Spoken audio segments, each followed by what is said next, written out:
Hey everyone, let's talk about Tottenham Hotspur and the big question on every fan's mind. What's happening in the January transfer window?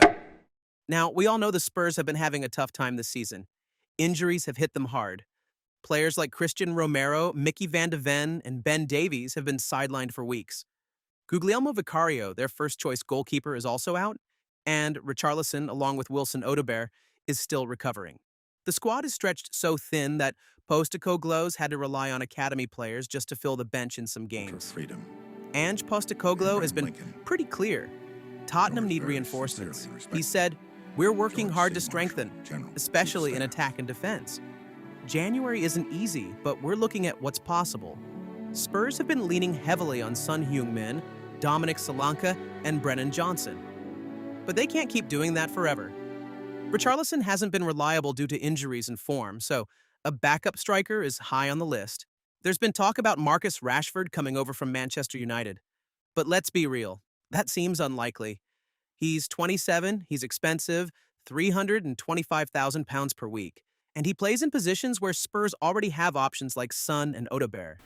Tottenham's transfer strategy under Postecoglou is all about younger players who are more cost-effective, so Rashford doesn't quite fit the bill. Oops. Instead, Tottenham might look for other options. Meanwhile, Luka Vuskovic, a talented young defender from Croatia, is another exciting prospect who was confirmed this year, but he's not eligible to join until he turns 18 in Oops. February. Burnley's James Trafford is a name being thrown around, but that deal might wait until summer. Oops. Tottenham was at Real Betis' stadium, scouting both Johnny Cardoso and Vitor Roque. Spurs also have a first refusal option on the 23-year-old midfielder Cardoso, but this only becomes active in the summer. Oops. Why January matters is because this transfer window is crucial.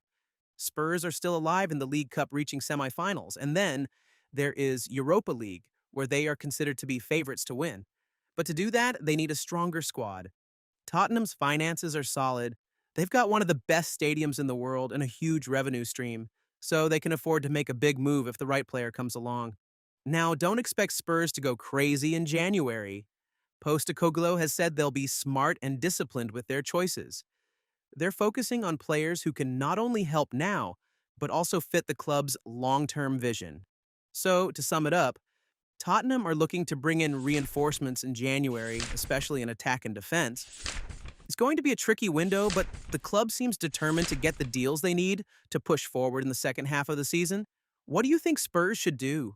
Who do you want them to sign? Let me know in the comments, and let's talk all things Tottenham. That's it for now. Stay tuned for more updates as the transfer window heats up.